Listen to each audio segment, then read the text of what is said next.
Sistem penjinak para dewa, bab 31-40 Salamander Api.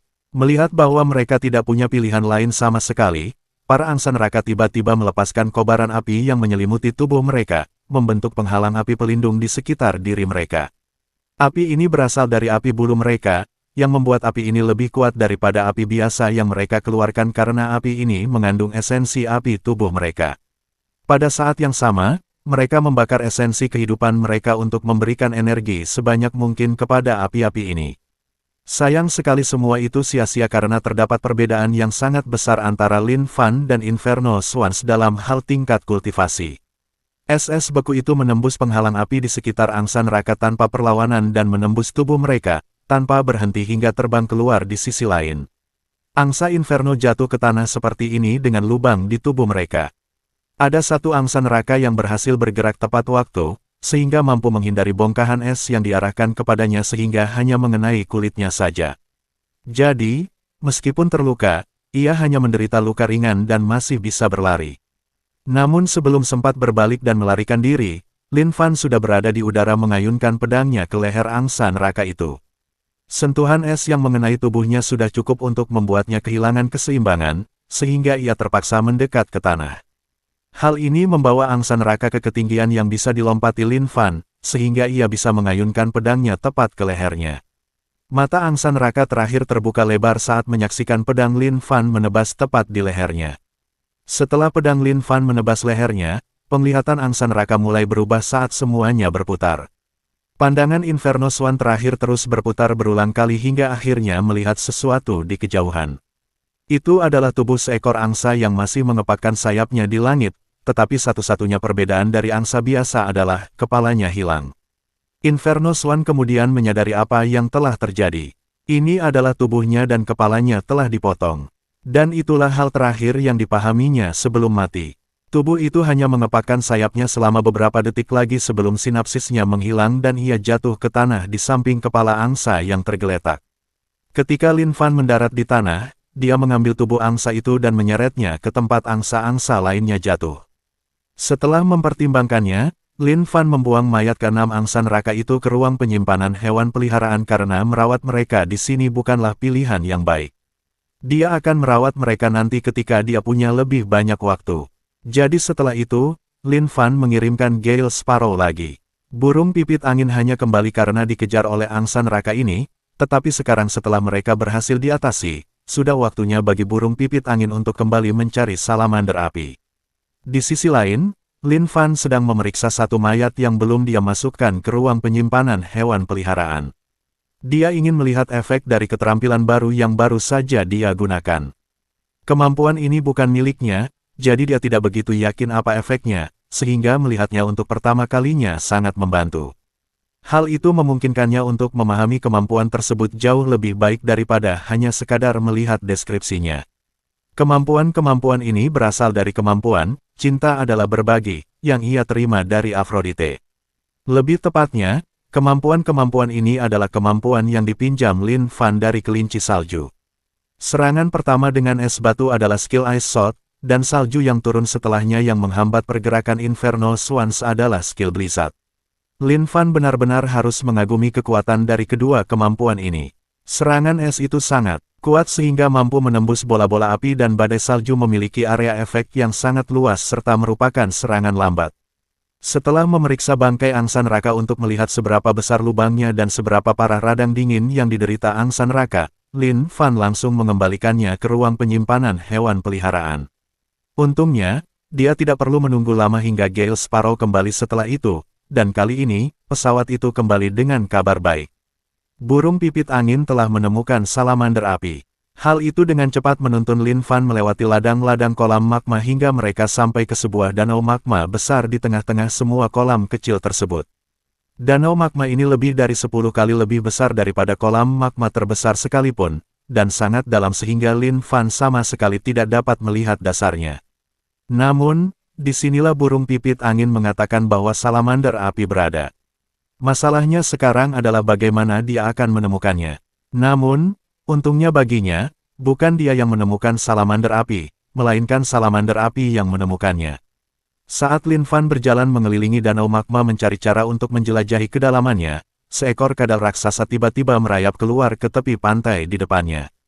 Lin Fan langsung menyadarinya dan segera bersembunyi di semak-semak di samping, mengamati kadal raksasa itu merangkak keluar dari danau magma. Karena ia bergerak cepat, salamander api itu tidak melihatnya. Ia hanya merangkak keluar dari danau magma dan mencari tempat untuk bersantai di tepi pantai. Namun, alasan kadal itu berbaring di sana berbeda dibandingkan dengan kadal biasa.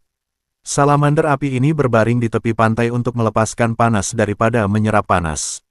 Kadal biasa tidak dapat menghasilkan panas karena mereka adalah hewan berdarah dingin, tetapi salamander api ini justru sebaliknya karena menghasilkan terlalu banyak panas dengan atribut apinya.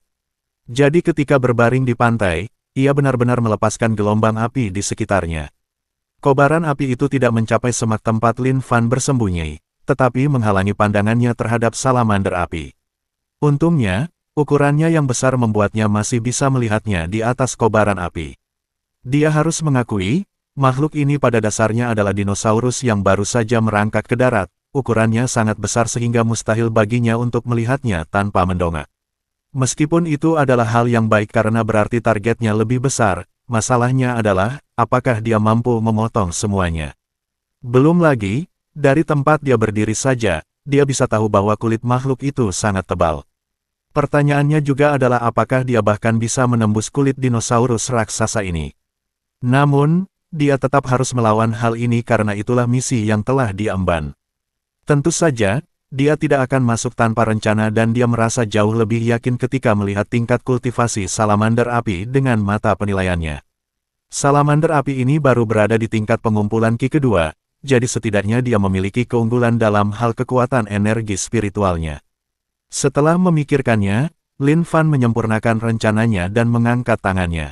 Setelah mengangkat tangannya, dia mengayunkannya dari kiri ke kanan di depannya. Saat itu terjadi, awalnya muncul kepingan salju kecil di sekitar salamander api. Namun hanya dalam beberapa detik, hujan salju itu tiba-tiba menjadi semakin lebat hingga menjadi badai salju yang dahsyat yang menghujani salamander api. Salamander api terkejut melihat salju tiba-tiba turun di sekitarnya. Ia bahkan sedikit bingung karena ini adalah pertama kalinya ia melihat salju. Hewan itu telah hidup di lingkungan yang panas ini sepanjang hidupnya dan belum pernah sekalipun turun salju di sini karena memang tidak pernah. Cukup dingin untuk turun salju. Jadi, ia bingung dengan benda putih yang jatuh dari langit itu. Namun, salamander api itu tidak pernah lengah karena ia bisa merasakan salju yang jatuh menimpanya, dan itu menimbulkan kerusakan padanya. Jelas bahwa ini bukanlah hal yang baik. Salamander api itu hanya diam di tempat selama beberapa detik sambil melihat sekelilingnya, mencoba mencari tahu dari mana asal benda putih itu. Namun, setelah tidak dapat menemukan sumber benda putih tersebut, salamander api memutuskan bahwa tidak aman baginya untuk tinggal di sana lebih lama lagi. Hal terbaik yang bisa dilakukan salamander api sekarang adalah kembali ke danau magma. Setidaknya di danau magma, ia akan memiliki keuntungan medan yang akan mempermudahnya untuk bertarung jika memang harus terjadi. Tanpa ragu-ragu, salamander api itu berdiri dan mulai berjalan menuju danau magma. Namun, sebelum salamander api itu sempat mencapai danau magma, tiba-tiba muncul dinding es di depannya. Sama seperti saat melihat salju, salamander api tidak tahu apa ini karena belum pernah melihat es sebelumnya. Namun, ia tahu bahwa dinding es ini menghalanginya untuk masuk ke danau magma. Salamander api sebenarnya bisa saja mengraui dinding es, tetapi ia tidak tahu apakah ada sesuatu yang menunggunya di balik dinding es itu, jadi ia tidak ingin mengambil risiko tersebut. Setelah jeda sejenak, salamander api mendongakkan kepalanya ke belakang untuk mengumpulkan api di mulutnya. Setelah mengumpulkan cukup api, ia menyemburkan semburan api ke dinding es. Semburan api itu melepaskan nyala api yang sangat dahsyat, yang seolah mampu membakar apapun yang ada di jalannya. Orang mungkin menduga bahwa dengan panas yang begitu hebat, semburan api akan dengan mudah melelehkan dinding es, tetapi hal itu tidak terjadi. Saat api mengenai dinding es tersebut tidak mulai mencair seperti yang diharapkan. Sebaliknya, dinding es tersebut malah mulai bersinar lebih terang karena mulai menyerap api. Tak lama kemudian, semua api menghilang dari permukaan dinding es dan muncul cahaya aneh dari tengah dinding es. Cahaya ini berdenyut beberapa kali sebelum tiba-tiba memancarkan api kembali ke arah salamander api.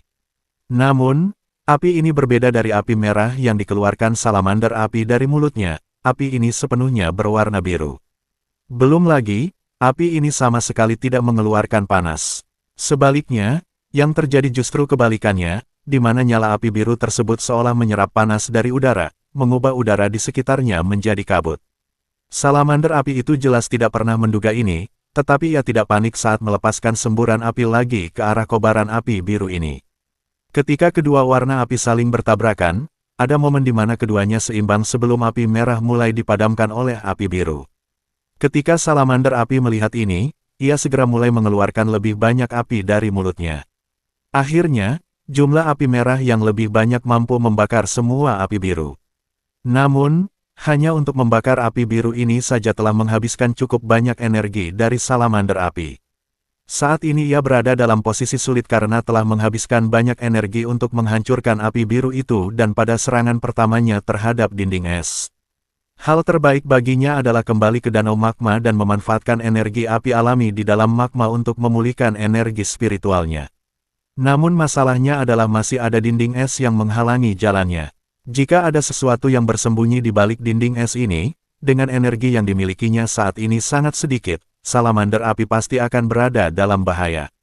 Namun setelah mempertimbangkannya matang-matang, salamander api menyimpulkan bahwa tetap tinggal di sini justru akan lebih berbahaya daripada jika ia berlari menuju danau magma. Maka, salamander api ragu-ragu selama beberapa detik sebelum berlari menuju dinding es. Keraguan beberapa detik itu sudah cukup bagi Lin Fan untuk mengambil posisi.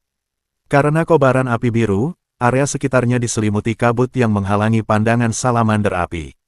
Dengan kabut yang menyelimuti gerakannya, Lin Fan mampu mendekati salamander api. Ketika salamander api mulai menyerbu ke arah dinding es, Lin Fan mampu memanfaatkan posisinya untuk melompat keluar dan menyergap salamander api tersebut. Tentu saja, salamander api itu memperhatikan Lin Fan, tetapi ia menyadari keberadaan Lin Fan sudah terlambat. Saat salamander api melihat Lin Fan melompat ke arahnya, pedangnya sudah menebas leher salamander api. Dengan kecepatan salamander api yang menerjang ke depan, ia tidak mampu mengangkat anggota tubuhnya untuk menangkis pedang tersebut. Namun, bukan berarti salamander api tidak memiliki cara untuk bertahan sama sekali. Salamander api itu segera melepaskan sisa energi spiritualnya sebagai api yang melilit sisiknya. Namun, kobaran api itu tidak bisa berbuat apa-apa terhadap Lin Fan karena cahaya biru menyelimutinya dan pedangnya saat dia menebas ke bawah, menetralkan kobaran api tersebut. Pedang Lin Fan menebas tepat menembus sisik salamander api dan tanpa ragu-ragu, pedang itu memotong sisa leher salamander api, keluar di sisi lain dengan semburan darah. Salamander api itu masih sempat menatap Lin Fan untuk terakhir kalinya sebelum pandangannya mulai menyempit. Pandangannya terus menyempit hingga hanya tersisa kaki Lin Fan yang berdiri di tanah sementara kepalanya terkulai di lantai. Lin Fan menatap pedangnya dengan ekspresi terkejut karena dia tidak pernah menyangka dirinya bisa memenggal kepala salamander api semudah itu. Dia tahu bahwa tingkat kultivasinya lebih tinggi daripada salamander api, tetapi bukankah ini terlalu mudah? Dia sama sekali tidak merasakan perlawanan saat menebas leher salamander api itu. Namun dia tidak terlalu lama memikirkannya karena ini bukan tempat yang tepat untuk itu. Jadi, dia hanya meletakkan bangkai salamander api di tempat penyimpanan hewan peliharaannya sebelum meninggalkan daerah ini. Yang tidak dia ketahui adalah bahwa itu memang terlalu mudah. Sekalipun dia adalah kultivator tingkat pengumpul Ki ketiga, bukan berarti itu akan mudah baginya. Lagi pula, sisik salamander api cukup tebal sehingga kultivator tingkat pengumpul Ki ketiga biasa tidak akan mampu menembusnya. Ada dua alasan mengapa hal itu mudah baginya. Yang pertama adalah ketika ia menguras energi spiritual salamander api dengan cermin es, yaitu dinding es yang telah ia lepaskan dan salah satu keterampilan yang ia pinjam dari kelinci salju. Seperti yang telah ditunjukkan, ini adalah kemampuan yang memungkinkan Lin Fan untuk memantulkan serangan yang memiliki energi lebih rendah daripada energi yang tertanam di cermin es. Jika energi dalam serangan melebihi energi di cermin es, tentu saja cermin es akan hancur berkeping-keping. Yang kedua adalah dia telah menggunakan aura beku, yaitu cahaya biru yang mengelilingi pedang Lin Fan. Sekali lagi, ini adalah kemampuan lain yang ia pinjam dari kelinci salju dan kemampuan ini juga sangat ampuh. Aura beku ini menyematkan energi es alami pada serangannya yang akan menimbulkan kerusakan akibat embun beku. Tidak hanya itu, aura ini juga akan merasuki tubuh targetnya dan memberikan efek perlambatan. Kedua faktor ini telah berkontribusi pada kemampuan Lin Fan untuk mengalahkan salamander api dengan begitu mudah. Singkatnya, itu berarti dia cukup kuat karena mampu menggunakan kemampuan hewan peliharaannya, yang setara dengan menguasai banyak teknik berbeda tanpa harus menguasainya secara langsung. Satu-satunya hal yang kurang darinya adalah lebih banyak hewan peliharaan untuk meminjam keterampilan. Saat sedang mengintai salamander api, Lin Fan juga mengirimkan burung pipit angin untuk mencari Xiao Yue dan serigala putih jantan. Pertama, tujuannya agar mereka bisa bertemu segera setelah dia mengurus salamander api dan mengerjakan tugas kedua. Kedua, itu juga untuk berjaga-jaga jika dia meninggal, agar mereka bisa menemukan tubuhnya dan mengambil barang-barangnya. Namun karena dia belum mati, dia hanya menunggu kembalinya Gale Sparrow setelah meninggalkan Danau Magma. Begitu dia tenang dan menjauh dari Danau Magma, Gale Sparrow segera kembali dan mulai membimbingnya. Ia hanya membutuhkan waktu 10 menit untuk mencapai Xiao Yue dan serigala putih jantan. Keduanya berada dalam kondisi yang cukup menyedihkan, tetapi Xiao Yue masih memegang ramuan yang mereka cari di tangannya. Namun, itu hanya di permukaan saja. Tidak satupun dari mereka yang menderita luka serius. Bahkan, aura serigala putih jantan itu tampak lebih kuat, seolah-olah telah menembus batas. Lin Fan memperhatikan burung kecil di punggung serigala putih dan tidak sulit untuk menebak apa yang telah terjadi. Setelah Lin Fan menyuruh Gale Sparrow menjelajahi area sekitarnya, dia membuka portal ke ruang penyimpanan hewan peliharaan untuk membiarkan mereka dan dirinya masuk.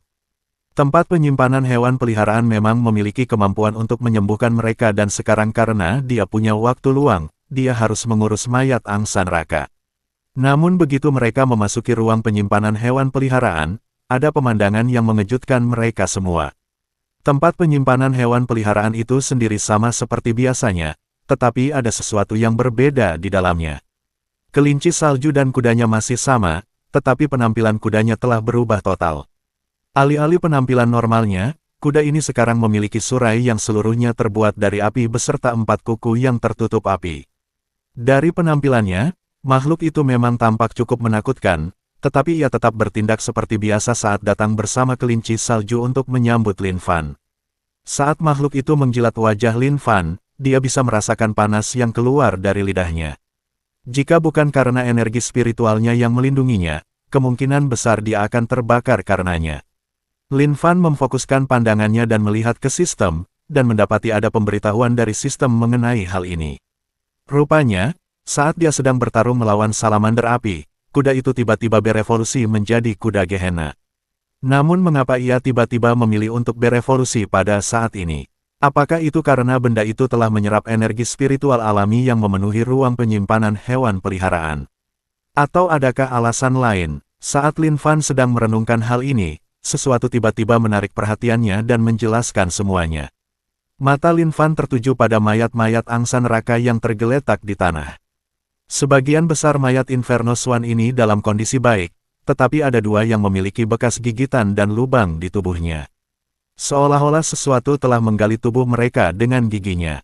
Adapun hal yang hilang dari Inferno Swan, tentu saja adalah inti binatang buasnya. Inti binatang adalah bagian terpenting dari binatang roh. Disitulah mereka menyimpan energi spiritual dan memungkinkan mereka untuk berkultivasi.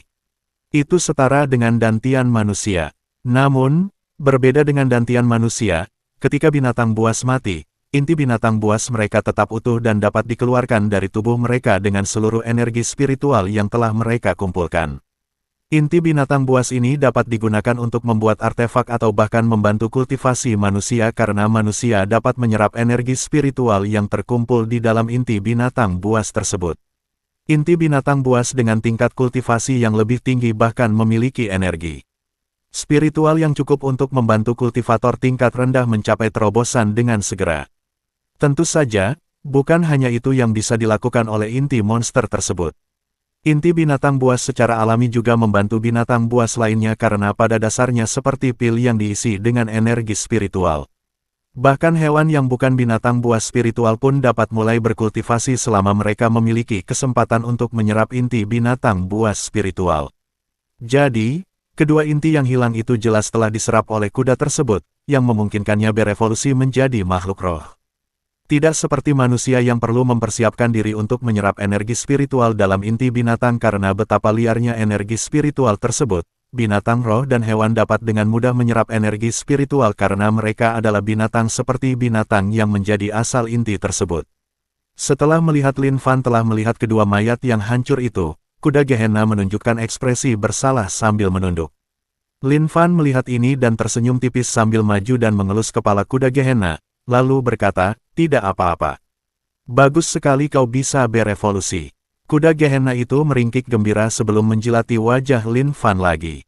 Namun, pada saat itu, Lin Fan juga memperhatikan kelinci salju yang tidak jauh darinya dan tidak menatap langsung ke arahnya.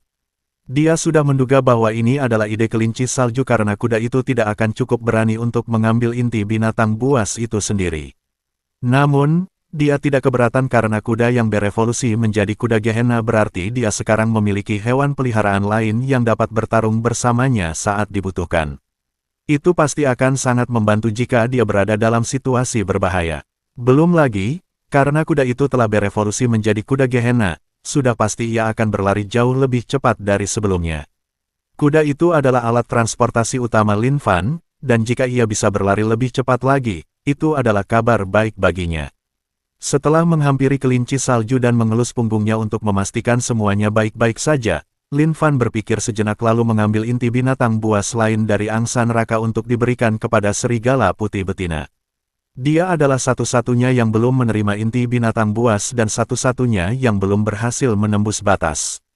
Jika dia berhasil menembus batas, itu pasti akan menguntungkan Lin Fan dalam jangka panjang, jadi dia tidak akan pelit dengan inti binatang buas ini.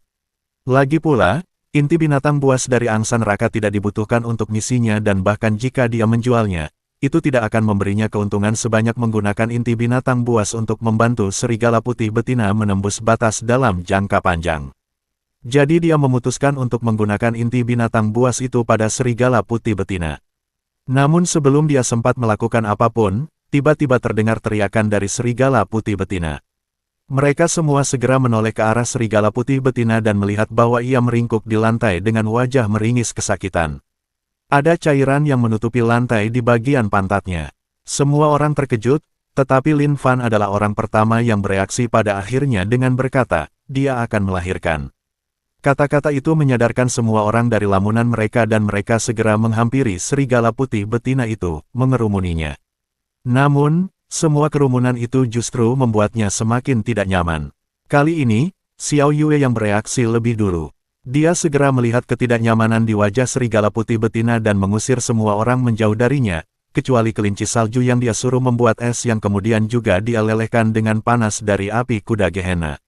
Setelah itu, dia menyuruh kuda Gehenna merebus air dengan apinya. Setelah air mendidih, dia membaginya menjadi dua bagian yang berbeda. Sebagian dibiarkannya tetap berupa air mendidih dan sebagian lainnya didinginkan oleh kelinci salju hingga mencapai suhu ruangan.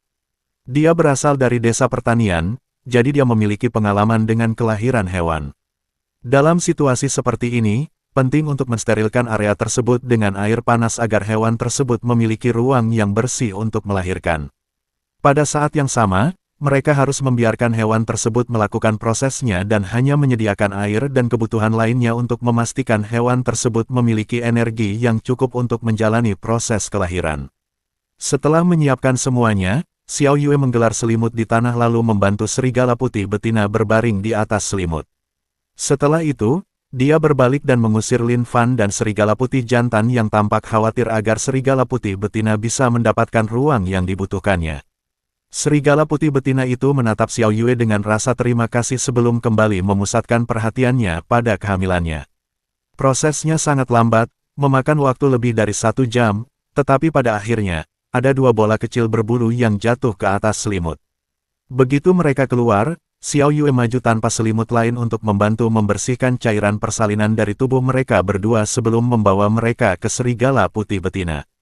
Setelah membawa mereka, hal pertama yang dilakukan serigala putih betina adalah membantu merawat kedua anaknya dengan lidahnya, dan kedua anaknya pun membalasnya dengan menjulurkan lidah mereka ke arahnya. Pada akhirnya, kedua anak serigala itu tertidur di pelukannya, sementara pada saat yang sama, serigala putih betina itu juga tertidur. Lin Fan terus memantau jendela status serigala putih betina sepanjang waktu untuk memastikan dia tidak dalam bahaya. Meskipun HP-nya sedikit menurun selama proses melahirkan, itu tidak pernah mencapai titik di mana dia dalam bahaya. Lagi pula, terdapat kekuatan generasi alami yang ditemukan di dalam ruang penyimpanan hewan peliharaan ini, yang telah membantu serigala putih memulihkan HP selama proses kelahiran.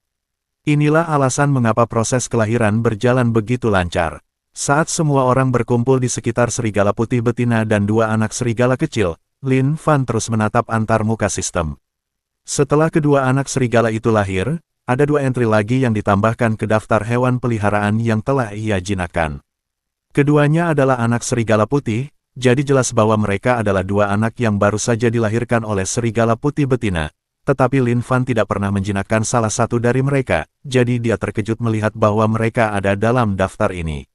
Namun setelah memikirkannya, dia menyadari bahwa mereka pasti ditambahkan secara otomatis karena kedua orang tuanya adalah hewan peliharaan yang sudah dia jinakkan. Tampaknya hal itu memang terjadi ketika hewan peliharaannya melahirkan anak. Ini adalah sesuatu yang perlu dia waspadai karena dia memang memiliki jumlah hewan peliharaan yang terbatas yang dapat dia jinakkan, yang tertulis tepat di bagian atas daftar. Meskipun dia belum mendekati jumlah maksimum, lebih baik mengetahui hal ini sebelum terjadi di masa depan, sehingga dia tidak lengah. Dia bahkan mulai bertanya-tanya apa yang akan terjadi jika anak-anak singa ini lahir setelah dia mencapai jumlah maksimum hewan peliharaan yang bisa dia jinakkan. Apakah mereka memang tidak akan bisa dijinakkan olehnya? Tentu saja itu akan menjadi skenario terbaik karena dia baru bisa menjinakkan mereka setelah memelihara jumlah hewan peliharaan maksimal yang bisa dia jinakkan. Skenario terburuknya adalah jika mereka ditambahkan dengan cara apapun dan itu akan membebani daya yang meningkatkan jumlah maksimum hewan peliharaan yang dapat dia jinakkan, sehingga merugikannya dengan cara tertentu. Dia telah melihat bahwa seiring meningkatnya tingkat kultivasinya, dia mampu menjinakkan semakin banyak hewan peliharaan, jadi dia tahu bahwa ada sesuatu yang menentukan berapa banyak hewan peliharaan yang bisa dia jinakkan. Dia berasumsi bahwa itu adalah semacam kekuatan mental seperti kekuatan jiwa karena itu masuk akal. Lagi pula, kemampuan menjinakkan ini seharusnya berupa semacam kekuatan mental atau kekuatan jiwanya untuk menekan jiwa hewan peliharaannya, yang membuat mereka menjadi hewan peliharaannya. Jadi, jika dia menggunakan kekuatan jiwanya secara berlebihan, apa yang akan terjadi padanya? Ini jelas merupakan sesuatu yang lebih baik jika dia mengetahuinya lebih cepat daripada nanti.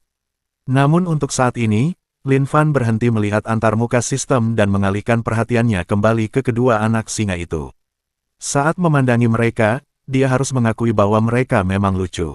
Untuk saat ini, dia hanya senang karena ada 2 anggota baru dalam keluarga kecil mereka. Setelah mereka duduk mengamati anak-anak singa yang baru lahir, Lin Fan tiba-tiba menyadari sebuah masalah. Nama-nama, bukan hanya nama-nama untuk anak-anak singa yang baru lahir, tetapi juga nama-nama untuk semua hewan peliharaannya. Lin Fan benar-benar lupa memberi nama kepada semua hewan peliharaan yang telah ia jinakkan. Sepertinya dia terlalu sibuk dengan urusannya sendiri sehingga lupa memikirkan urusan hewan peliharaannya. Itulah kesalahannya sebagai penjinak binatang buas dan dia merenungkannya.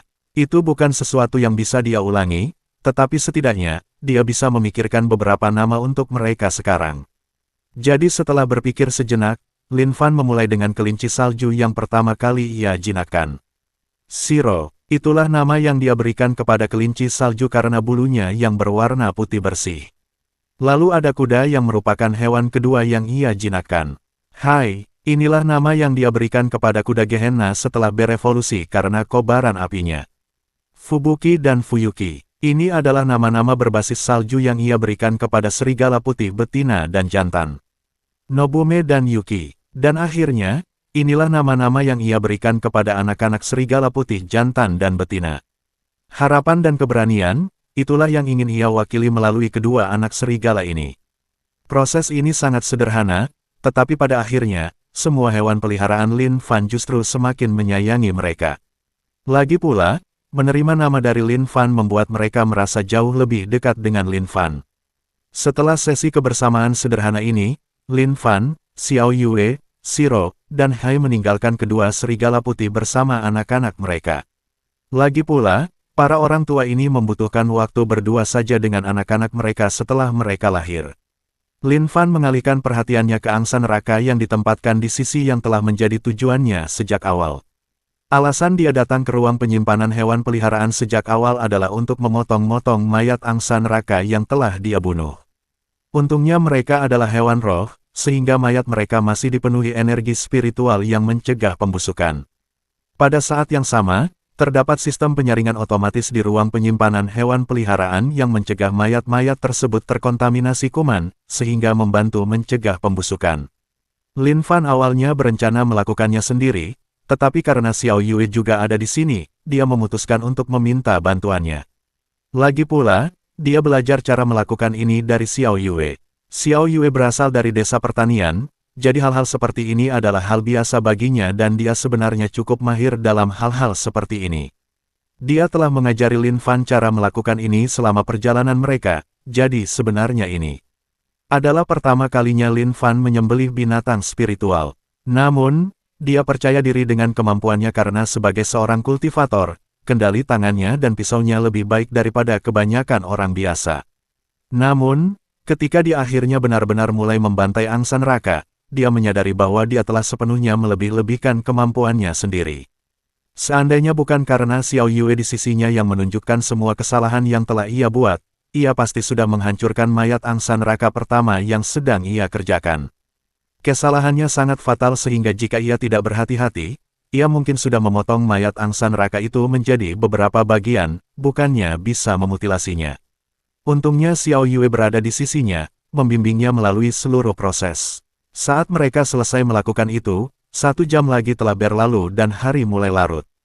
Karena hari sudah semakin larut, kecil kemungkinan mereka bisa kembali ke kota sebelum gerbang ditutup untuk malam itu, jadi mereka memutuskan untuk tidak terburu-buru kembali dengan harapan bisa tepat waktu. Sebaliknya, mereka memilih untuk berkemah di luar. Tentu saja, mereka tidak bisa hanya tinggal di wilayah ini karena tempat ini dipenuhi dengan makhluk roh berbahaya dan kolam magma. Jadi mereka memutuskan untuk pergi ke hutan di sekitar daerah ini.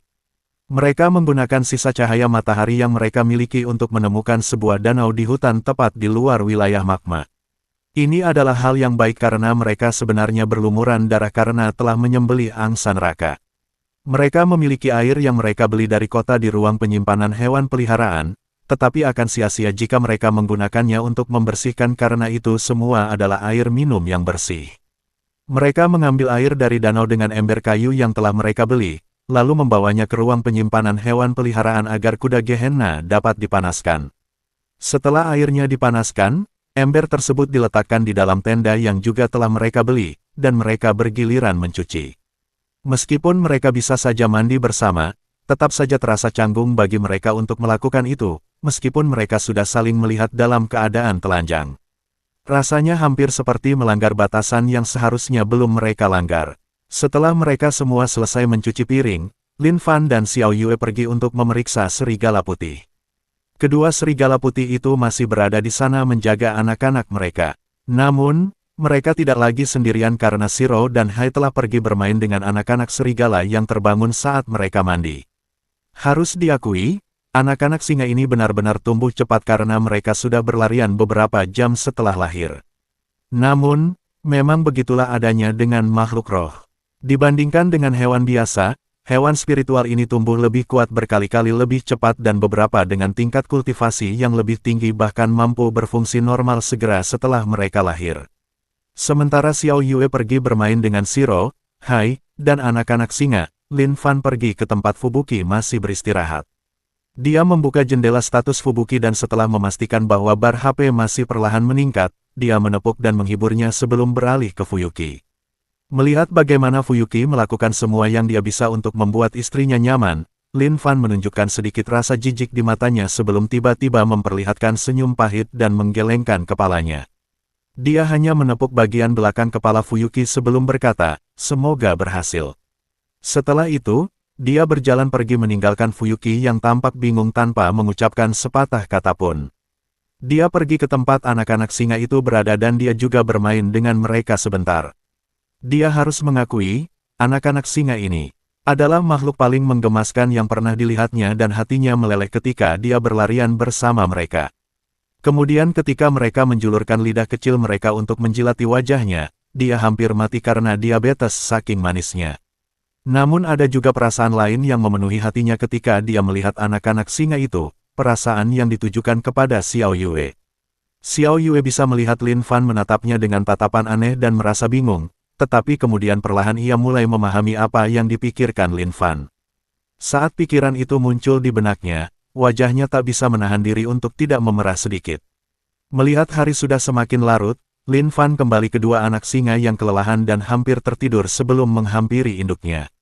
Dia meletakkan tangannya di bahu wanita itu dan berkata, "Bagaimana kalau kita juga tidur?" Wajahnya kembali memerah ketika tangan Lin Fan merangkul bahunya, tetapi dia tidak mengerti maksud tersirat di balik kata-katanya. Xiao Yue hanya mengangguk dan berkata, "Baiklah." Mereka berdua meninggalkan hewan-hewan di luar untuk mengurus diri mereka sendiri sementara mereka masuk ke dalam tenda. Setelah memasuki tenda, hal pertama yang dilakukan Xiao Yue adalah melangkah maju untuk masuk ke dalam selimut karena hari itu sudah sangat melelahkan. Namun, sebelum dia bisa melangkah maju, lengan Lin Fan sudah melingkari pergelangan tangannya, menariknya ke dalam pelukannya. Wajahnya memerah padam saat ia menoleh dan bertanya, "Apa yang sedang kau lakukan?" Lin Fan menatapnya dengan senyum nakal dan berkata, "Malam masih panjang, bagaimana kalau kita bersenang-senang dulu?" Wajahnya semakin memerah saat dia berkata, "Tunggu, bukan di sini." Namun sebelum ia melanjutkan, Lin Fan sudah mencondongkan tubuh dan mencium lehernya beberapa kali sebelum berkata, "Mereka tidak bisa mendengar kita, dan bahkan jika mereka mendengar, apakah itu benar-benar penting?" Xiao Yue masih sedikit menolak saat berkata, "Tapi." Namun sekali lagi, Lin Fan memotong perkataannya dengan berkata, "Ayo kita lakukan, oke." Melihat raut penuh harap di wajahnya, dia tidak bisa menolaknya. Apalagi dengan cara dia memeluknya dan mencium lehernya, dia sudah merasa cukup terganggu. Lalu Xiao Yue berkata dengan suara lembut, "Baiklah."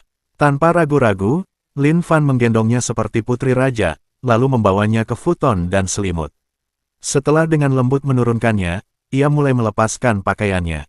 Setelah selesai, dia mencondongkan tubuh ke depan untuk mulai melepaskan pakaiannya serta memulai pemanasan. Tidak lama kemudian, Xiao Yue mulai basah di bagian bawah dan tanpa sadar mengeluarkan erangan. Lin Fan tahu apa yang harus dia lakukan saat ini. Lalu untuk waktu yang lama, hanya terdengar rintihan dari dalam tenda. Malam itu benar-benar terasa panjang. Ketika pagi berikutnya tiba, Lin Fan dan Xiao Yue menjadi sangat berbeda satu sama lain.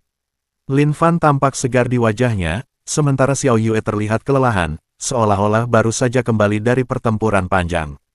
Setelah bangun tidur dan melihat wajah Lin Fan yang segar, hal pertama yang dilakukan Xiao Yue adalah memukul lengannya dan berkata dengan bibir cemberut, "Ini semua salahmu." Lin Fan memperlihatkan senyum tipis yang sedikit mengandung kebanggaan, tetapi ia dengan cepat mengubahnya menjadi senyum rendah hati sambil berkata, "Apakah ada yang bisa saya lakukan untuk Anda?" Xiao Yue awalnya menatap wajahnya dengan bibir cemberut, tetapi kemudian dia tertawa kecil dan berkata, "Buatkan aku sarapan dan kita anggap impas." Lin Fan membungkuk dan berkata, "Baik, Yang Mulia." Xiao Yue tertawa lebih keras lagi sambil berkata, "Ada apa dengan aktingmu itu? Kamu mau membuat siapa terkesan?" Lin Fan berkata sambil tersenyum, "Semua ini untukmu." Xiao Yue terbewilderet saat melihat senyum itu, tetapi kemudian wajahnya memerah karena malu dan ia tak kuasa memalingkan muka. Lagi pula, tatapan Lin Fan padanya terlalu mempesona untuk ia tatap langsung. Pada saat yang sama, ada aliran kehangatan yang tiba-tiba memenuhi dadanya. Dalam suasana hangat itulah mereka menghabiskan pagi mereka dengan sarapan. Setelah sarapan selesai, Lin Fan menjenguk Fubuki lagi sebelum keluar dari tempat penyimpanan hewan peliharaan. Karena Xiao Yue masih kesakitan akibat kejadian semalam, Lin Fan tidak mau membiarkannya keluar karena akan sulit baginya untuk bergerak. Jadi Lin Fan meninggalkannya di ruang penyimpanan hewan peliharaan sambil memanggil Hai untuk kembali ke kota. Meskipun, akan menjadi kebohongan jika dia mengatakan bahwa dia tidak merindukan Xiao Yue yang menempel di punggungnya saat dia menunggangi Hai. Setelah berevolusi menjadi kuda Gehenna, kecepatan Hai jauh lebih tinggi dibandingkan sebelumnya. Bahkan, Hai mampu berlari mengelilingi dirinya yang dulu sebagai kuda biasa. Hanya butuh sekitar 1 jam sebelum Hai sampai di pinggiran kota. Karena Lin Fan telah keluar kota bersama Xiao Yue, dia tidak punya pilihan selain memanggilnya keluar dari tempat penyimpanan hewan peliharaan agar mereka bisa memasuki kota bersama tanpa menimbulkan kecurigaan. Tentu saja, dia menunggu sampai sedekat mungkin dengan kota untuk menariknya keluar tanpa ada yang menyaksikan. Dengan lisensi tentara bayaran mereka dapat dengan cepat melewati tahapan seleksi dan bahkan mendapatkan perlakuan istimewa karena Lin Fan telah mencapai peringkat C. Namun, mata tajam para penjaga tidak melewatkan keanehan pada Xiao Yue. Salah satu penjaga bertanya kepada Lin Fan dengan khawatir karena Lin Fan yang berbicara, "Apakah temanmu baik-baik saja? Apakah dia butuh bantuan?" Ketika Lin Fan mendengar itu, dia dengan canggung menggaruk kepalanya sambil tersenyum kikuk.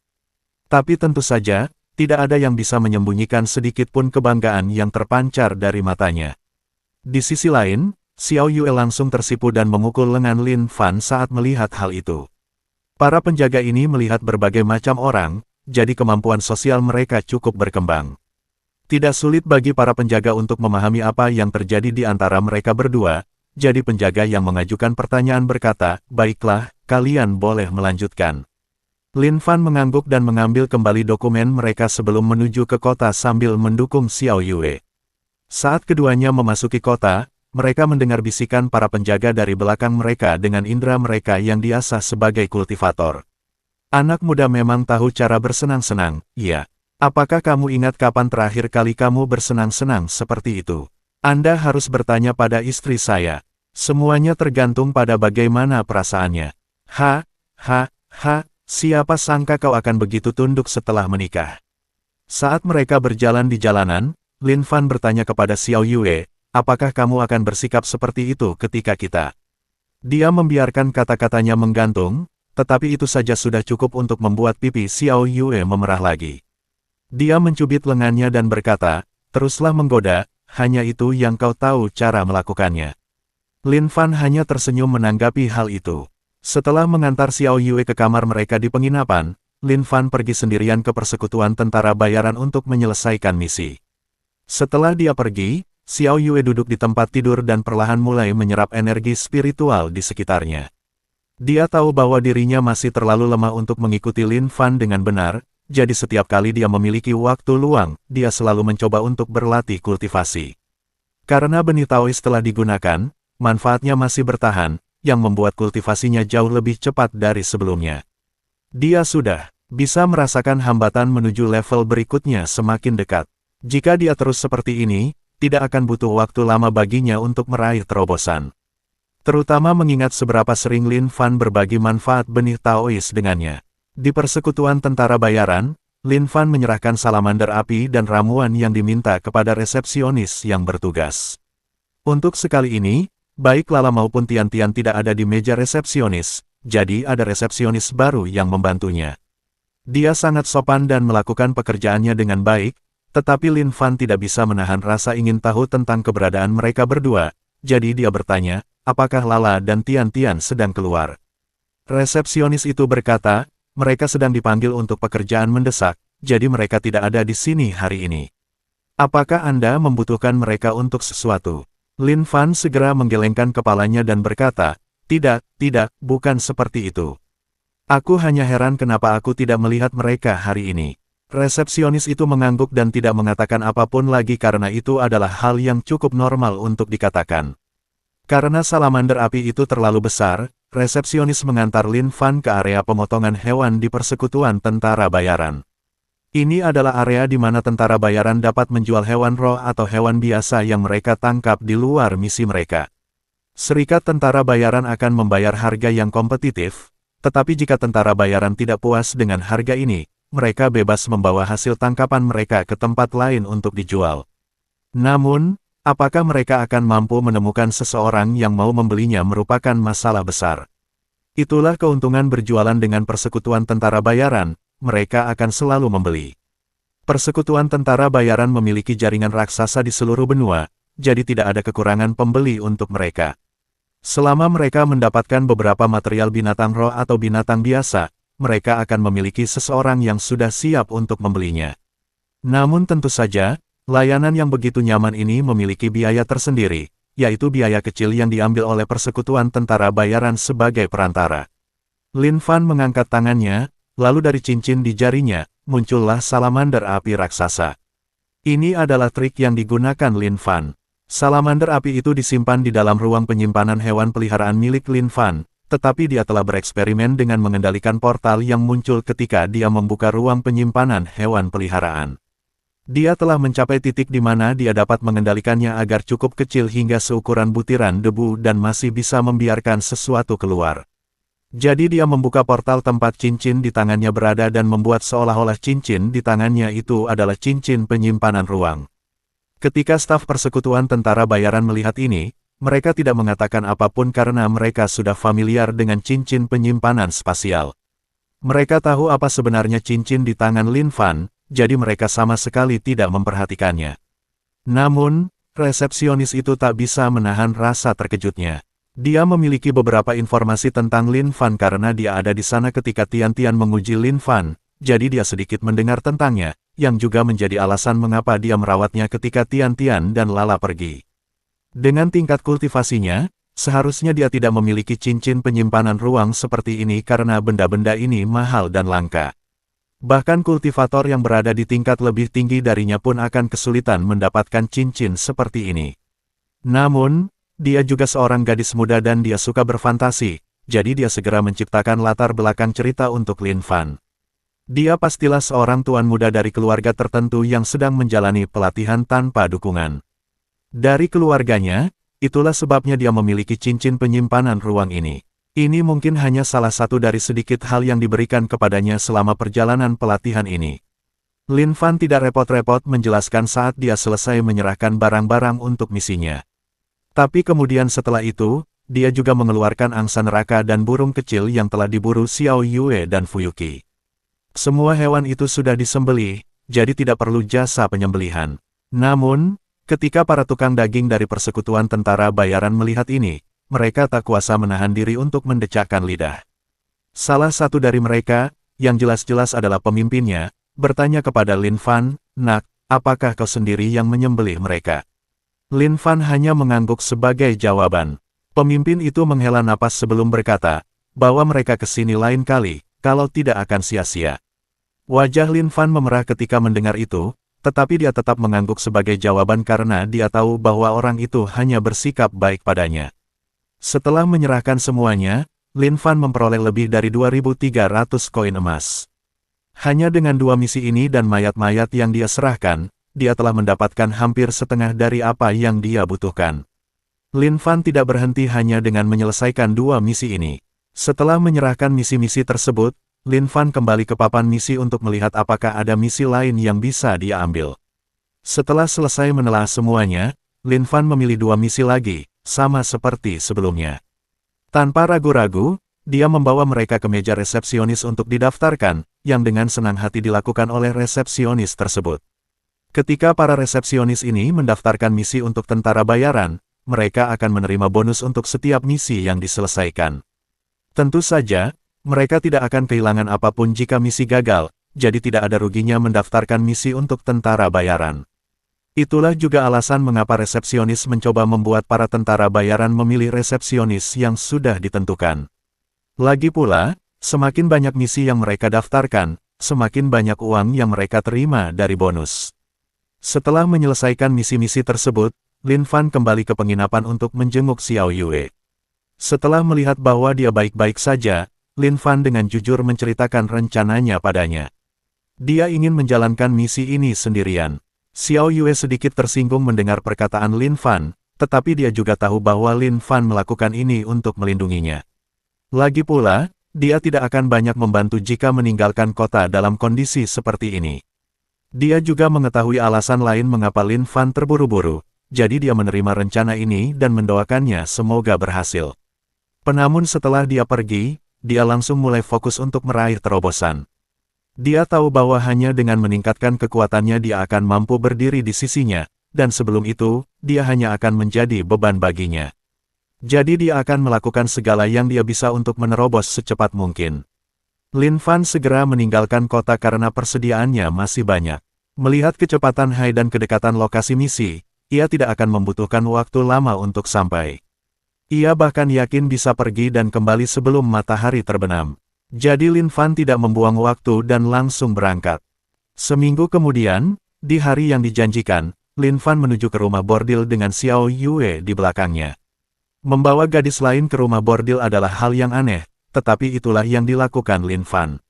Di sepanjang jalan, banyak orang yang menatapnya dengan aneh, tetapi mereka tidak mengatakan apapun. Lagi pula, setiap orang memiliki preferensi masing-masing dan jika ini yang disukai Lin Fan, itu urusannya dan tidak ada hubungannya dengan mereka. Namun kenyataannya, Lin Fan hanya pergi ke rumah bordil untuk menyelamatkan Yuelan. Dia sebenarnya ingin pergi sendirian, tetapi entah mengapa, Xiao Yue bersikeras untuk ikut serta. Dia tidak mengerti mengapa wanita itu begitu bersikeras, tetapi dia juga tidak menolak permintaannya. Lagi pula, jelas dari matanya bahwa dia melakukan ini untuknya. Ketika mereka tiba di rumah bordil, Lin Fan melihat wanita tua yang tadi duduk di depan. Ketika wanita yang lebih tua ini melihat Lin Fan, dia menunjukkan ekspresi terkejut. Jelas dari ekspresi itu bahwa dia tidak menyangka Lin Fan akan kembali. Namun, karena dia seseorang yang berpengalaman, dia dengan cepat menyembunyikan ekspresi itu. Dia menatap Lin Fan sambil tersenyum dan bertanya, "Tuan muda, apakah ada orang tertentu yang Anda cari? Atau Anda tidak keberatan dengan siapa saja?" Lin Fan mengerutkan alisnya ketika mendengar ini, tetapi dia berkata dengan suara tenang, "Aku di sini untuk Yuelan." "Sebaiknya kau jangan sampai lupa." Wanita yang lebih tua itu menunjukkan ekspresi bingung sejenak sambil berpura-pura berpikir sebelum berkata, "Yuelan. Apakah ada seseorang di rumah bordil kita yang bernama itu?" Lin Fan semakin mengerutkan alisnya saat mendengar ini. Dia menatap wanita yang lebih tua itu dengan tatapan dalam yang dihindari wanita itu. Tetapi dia tidak mengatakan apapun lagi karena dia tahu bahwa percuma saja mengatakan hal lain. Karena dia sudah memutuskan untuk mengingkari janjinya, jelaslah bahwa ada seseorang yang bermain curang di belakang layar. Jika memang demikian, Lin Fan tidak perlu ikut bermain sandiwara dengannya. Dia mengikuti arah yang ditunjukkan wanita itu dan menemukan bahwa ada sebuah ruangan di sana. Tanpa ragu-ragu, dia langsung berjalan ke pintu masuk ruangan dan membukanya. Wanita yang lebih tua itu melihatnya berjalan mendekat dan menyadari apa yang sedang dilakukannya, tetapi sudah terlambat ketika dia berkata, "Tunggu, kau tidak bisa." Dia tidak sempat menyelesaikan kata-katanya karena Lin Fan sudah membuka pintu dan masuk ke dalam ruangan. Bagian dalam ruangan itu seperti yang diharapkan dari sebuah rumah bordil, dan ada sebuah ranjang tepat di tengah ruangan. Di sekeliling ranjang ada 4 pria yang membungkuk, dan beberapa pria lain berdiri di samping, menunggu giliran mereka. Di tengah ranjang, ada seorang pria yang dengan bantuan 4 pria yang membungkuk menekan seorang gadis ke bawah. Tangannya menjelajahi tubuhnya, tetapi berdasarkan bagaimana pakaiannya masih rapi, sepertinya dia belum memulai. Adapun gadis yang mereka tekan, puncak tubuhnya yang tinggi dan anggun membuat Lin Fan langsung tahu siapa dia. Semua pria di ruangan itu terkejut ketika melihat seseorang menerobos masuk, tetapi karena hanya satu orang, mereka semua merasa lega. Terlebih lagi, orang itu hanyalah seorang anak muda yang tampaknya tidak lebih dari 18 tahun. Dia mungkin agak tampan, tapi sebenarnya tidak ada aura yang terpancar darinya. Jadi mereka merasa tidak perlu takut pada orang ini. Pria yang tadi berada di atas Yuelan mendongak menatap Lin Fan, matanya menyipit menunjukkan ekspresi jijik. Kemudian dengan mendengus, dia berkata, "Siapa kau? Bukankah sudah kubilang aku tidak ingin menjadi?" Namun sebelum dia selesai berbicara, dia sudah ditampar hingga jatuh dari tempat tidur oleh Lin Fan yang bergegas menghampirinya. Setelah memastikan Yuelan baik-baik saja, dia menamparkan keempat pria lainnya hingga jatuh ke tanah dan mengambil selimut untuk menyelimuti Yuelan sebelum membantunya berdiri. Di depan semua orang yang terkejut, Lin Fan membantu Yuelan berjalan keluar. Namun, sebelum mereka sempat keluar pintu, pria yang pertama kali menamparkan dan jelas-jelas adalah bosnya berdiri dengan tatapan marah. Dia menunjuk Lin Fan dengan tangan satunya sambil memegang pipinya yang bengkak dan meraung, "Kau pikir kau siapa? Kau berani-beraninya memukulku. Aku ingin kau mati." Namun meskipun dia mengatakan itu, tak seorang pun dari pria-pria di sekitarnya berani melakukan apapun. Saat Lin Fan menerobos masuk ke ruangan, mereka sama sekali tidak bisa melihatnya bergerak. Mereka tahu bahwa Lin Fan bukanlah orang biasa berdasarkan kecepatannya, jadi mereka tidak berani melakukan tindakan gegabah tanpa mengetahui apakah mereka bisa mengalahkannya atau tidak. Wanita yang lebih tua itu berjalan menuju pintu saat itu, dan melihat raut wajah pemimpin yang marah, dia segera berlutut dan berkata, "Tuan, ini bukan salah saya. Dia menerobos masuk ke sini sendirian, saya tidak bisa menghentikannya sama sekali." Pria yang tadinya disebut bangsawan itu memandang wanita tua yang tergeletak di tanah dengan tatapan jijik. Kemudian dia bergerak maju hingga berada tepat di depannya dan mulai menginjak-injaknya tanpa peduli, melampiaskan semua amarah yang ada di hatinya. Setelah selesai menghentakkan kakinya, dia mengalihkan tatapan tajamnya kembali ke Lin Fan dan berkata dengan suara penuh amarah yang terpendam, "Apakah kau tahu siapa yang kau sakiti? Aku akan memberimu satu kesempatan terakhir. Asalkan kau bersujud dan memohon ampunanku, aku akan membiarkanmu pergi hanya dengan memotong satu lenganmu." Lalu ketika dia melihat ke belakang Lin Fan dan melihat Xiao Yue, matanya sedikit berbinar. Tiba-tiba ia memperlihatkan senyum mesum dan berkata, "Asalkan kau membiarkan dia melayaniku juga, aku bahkan bisa mempertimbangkan untuk menghentikan masalah ini sepenuhnya. Bagaimana menurutmu, bukankah aku pria yang murah hati?" Lin Fan memasang ekspresi tenang di wajahnya sepanjang waktu, tetapi mendengar bahwa pria ini sebenarnya sekarang mengincar Xiao Yue, ada sedikit kilatan kemarahan yang muncul di matanya. Xiao Yue adalah wanitanya, jadi bagaimana mungkin dia membiarkan sampah masyarakat menghinanya seperti ini? Melihat Lin Fan tidak mengatakan apa-apa, sang tuan menjentikkan jarinya dan berkata, "Panggil orang-orang di luar. Sepertinya kita harus memberinya pelajaran." Salah satu bawahannya hendak lari keluar, tetapi kemudian beberapa pria muncul di pintu dan berdasarkan seragam mereka, jelas sekali mereka adalah penjaga. Pemimpin orang-orang itu sedikit membungkuk kepada tuan dan bertanya, "Tuan muda, apakah Anda baik-baik saja?" Mata sang bangsawan berbinar ketika melihat orang-orang ini. Ia terkekeh dan berkata sambil menunjuk Lin Fan, "Orang ini telah menghina saya, beri dia pelajaran untuk saya." Pemimpin pengawal itu membungkuk lagi sebelum berkata, "Baik, Tuan muda." Lalu dia menoleh ke arah Lin Fan, tetapi ekspresi hormat yang tadi terpampang di wajahnya telah hilang. Ekspresi itu digantikan oleh tatapan dingin yang bahkan sedikit memancarkan kenikmatan di matanya.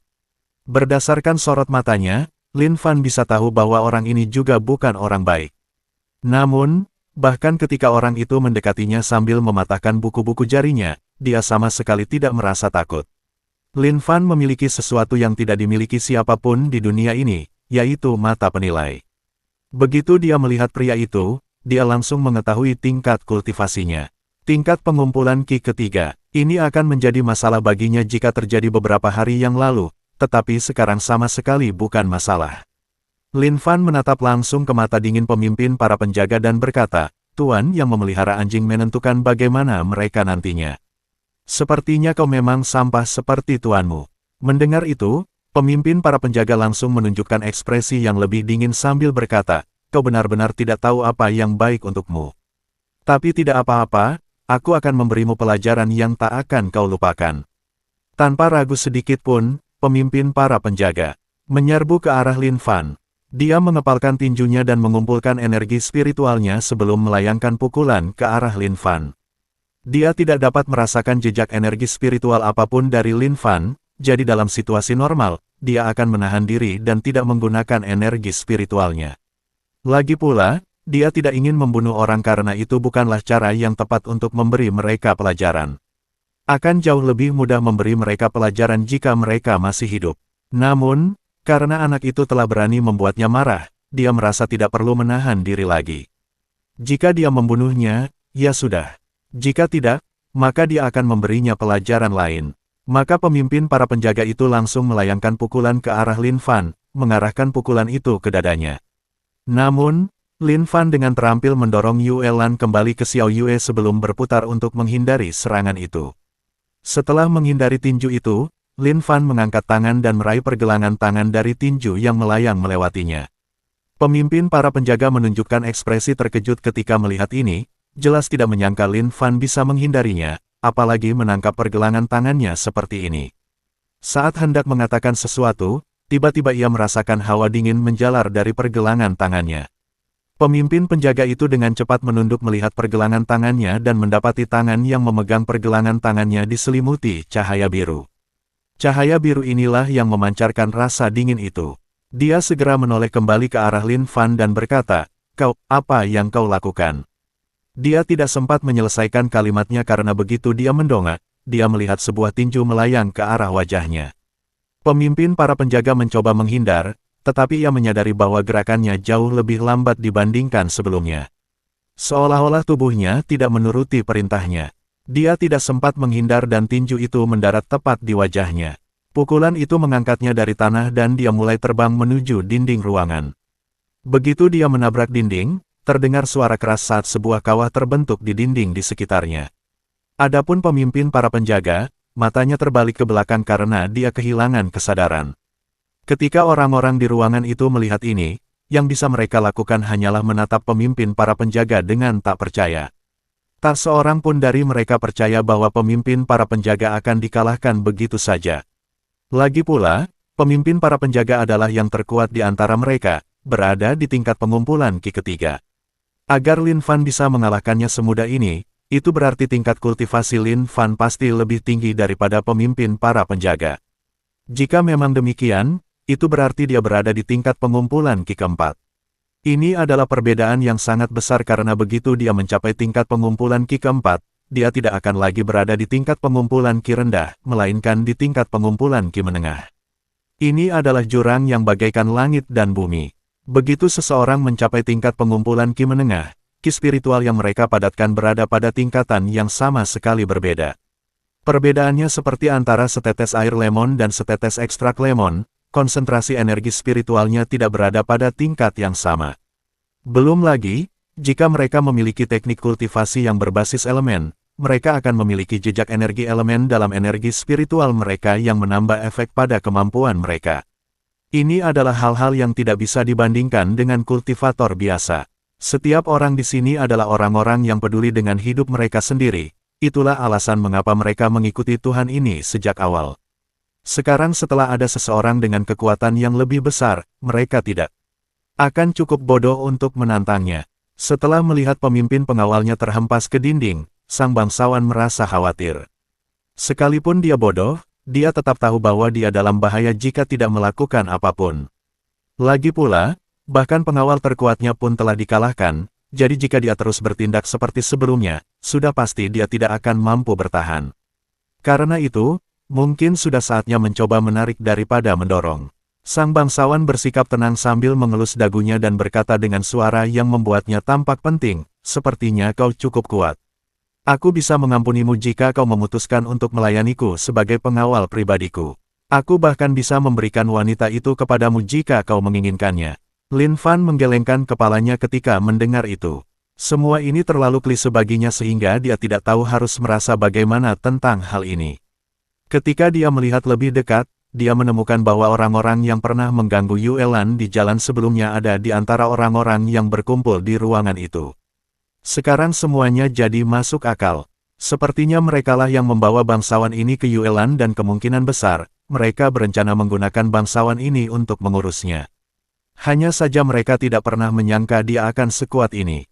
Sebenarnya, jika ini terjadi beberapa hari yang lalu, dia mungkin tidak cukup kuat untuk menghadapi pemimpin pengawal dengan mudah, tetapi dia adalah orang yang sama sekali berbeda dibandingkan beberapa hari yang lalu.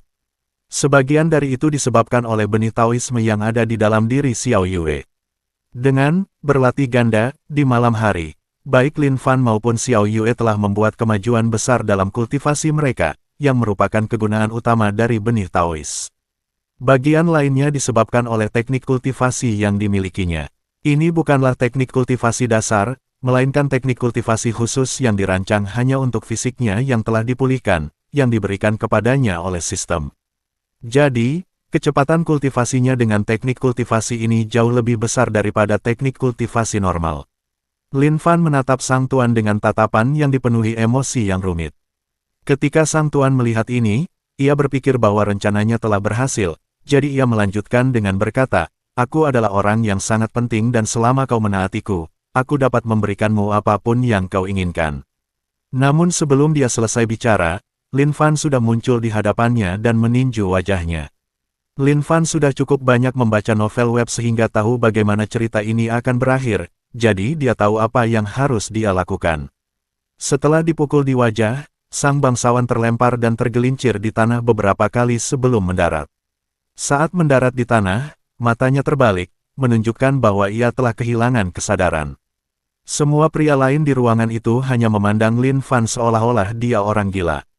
Mereka semua tahu bahwa sang bangsawan tidak main-main tentang betapa pentingnya dirinya. Meskipun ia hanyalah seorang tuan muda, ia adalah tuan muda dari salah satu dari 4 keluarga besar di kota ini. Jika ada sesuatu yang ingin dia lakukan di kota ini, tidak ada seorang pun yang bisa menghentikannya kecuali mereka berasal dari 4 keluarga besar lainnya. Hanya dengan melihat Lin Fan, mereka tidak ragu bahwa dia bukan seseorang dari 4 keluarga besar. Lalu dari mana dia mendapatkan keberanian untuk menyerang tuan seperti ini? Namun tentu saja, mereka tidak punya kesempatan untuk berpikir lebih jauh karena Xiao Yue sudah bergegas masuk ke ruangan dan mulai menyerang mereka. Tak satu pun dari orang-orang ini memiliki tingkat kultivasi yang lebih tinggi dari alam pengumpul Qi pertama, jadi mereka bukanlah tandingan Xiao Yue yang telah menembus ke alam pengumpul Qi kedua. Mereka berjatuhan seperti bulir gandum di hadapan mata sabit di bawah pegangan Xiao Yue. Tetapi dia menggunakan sisi datar mata sabit untuk menjatuhkan mereka alih-alih membunuh mereka dengan sisi tajam mata sabit. Setelah mereka semua pingsan, Lin Fan menoleh ke wanita tua yang masih tergeletak di sana setelah diinjak-injak oleh tuan itu.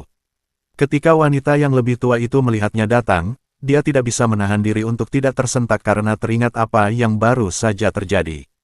Dia mencoba merangkak kembali, tetapi dia tidak bisa melakukannya karena luka-luka di sekujur tubuhnya. Dia hanya menyaksikan dengan ketakutan saat Lin Fan berjongkok di depannya. Setelah Lin Fan berjongkok sehingga wajahnya langsung berhadapan dengan wanita itu, dia berkata, "Di mana dokumen utang Yuelan?" Wanita yang lebih tua itu mengira Lin Fan akan langsung melakukan sesuatu padanya, jadi dia mundur ketakutan.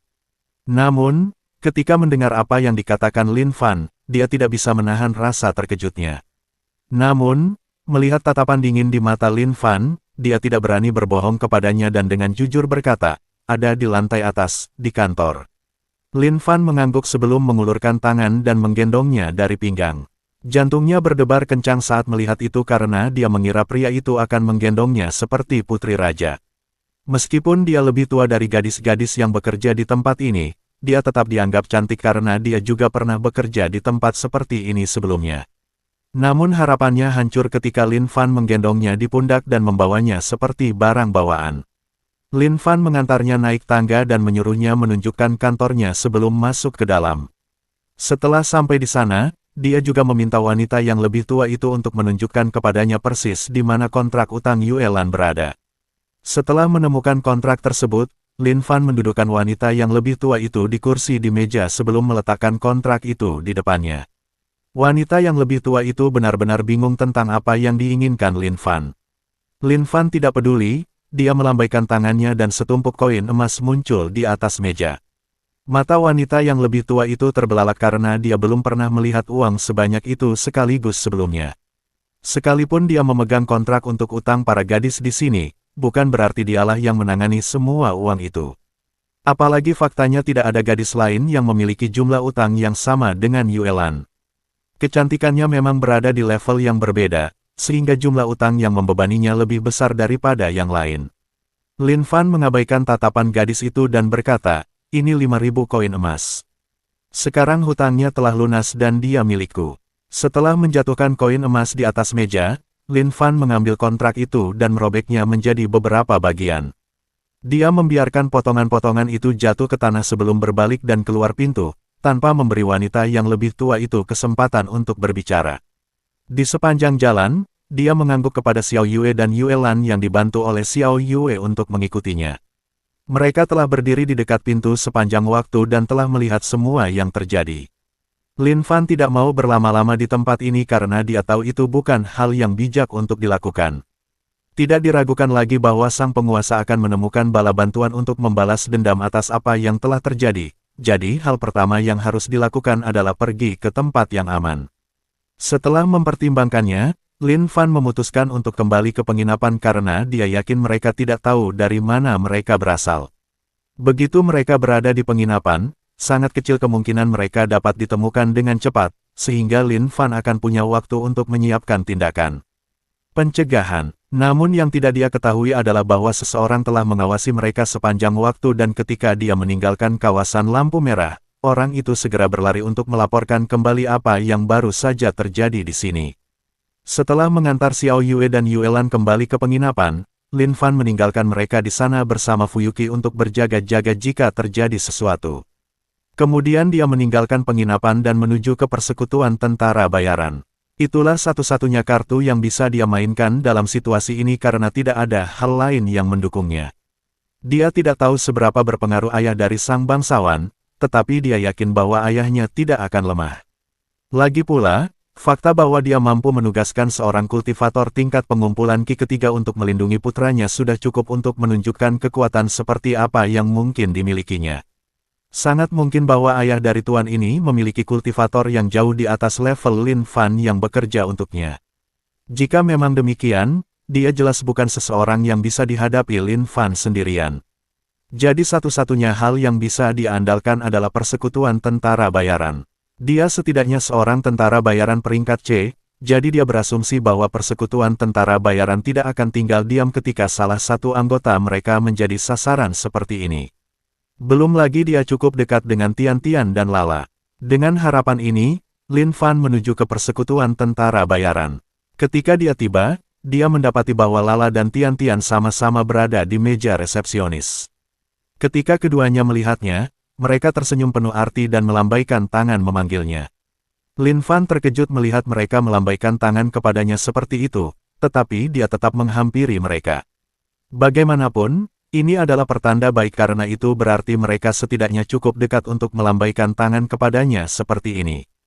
Setelah sampai di meja resepsionis, Lin Fan berkata dengan senyum canggung, "Hai, sudah lama tidak bertemu, apa kabar?" Namun sebelum dia selesai bicara, Tian Tian tiba-tiba mengangkat tangannya untuk memotong perkataannya lalu berkata, "Sebenarnya, ada sesuatu yang ingin kami bicarakan denganmu. Bisakah kau ke belakang dulu?" Lin Fan bingung ketika mendengar ini. Tetapi dia juga memiliki firasat buruk. Mungkinkah ada sesuatu yang salah? Tian Tian meninggalkan urusan di meja resepsionis kepada Lala sebelum membawa Lin Fan ke sebuah ruangan di belakang yang digunakan untuk urusan perkumpulan. Setelah masuk ke ruangan ini, dia menyuruh Lin Fan duduk sementara dia keluar untuk mengambil teh. Saat Lin Fan duduk sendirian di ruangan itu, dia tak kuasa memikirkan semua alasan mengapa Tian Tian membawanya kembali ke sini. Ada banyak alasan yang bisa ia pikirkan, tetapi pikirannya memilih untuk fokus pada satu alasan saja. Mungkinkah persekutuan tentara bayaran sudah mengetahui tentang pertemuannya dengan sang bangsawan? Mungkinkah mereka sudah tahu bahwa dia telah mengalahkannya? Ini adalah seorang bangsawan yang merupakan putra dari seseorang yang berpengaruh di kota ini. Dibandingkan dengan tentara bayaran peringkat C, jika pihak lawan benar-benar ingin menimbulkan masalah bagi mereka, jelas siapa yang akan mereka pilih. Satu-satunya harapan Lin Fan adalah karena dia telah membiarkan mereka hidup, pihak lain tidak akan mempermasalahkan hal ini terlalu serius karena ini hanyalah masalah kecil. Dengan begitu, dengan dukungan dari persekutuan tentara bayaran, setidaknya mereka tidak akan menimbulkan terlalu banyak masalah dengannya. Adapun masalah-masalah kecil yang mungkin muncul, Lin Fan yakin dapat mengatasinya. Namun, melihat betapa seriusnya kondisi Tian Tian, sepertinya situasi ini telah mencapai titik terburuk yang mungkin terjadi. Setelah menyeduh teh dan kembali ke kamar, dia meletakkan nampan berisi teh di atas meja lalu duduk di sofa di depan Lin Fan.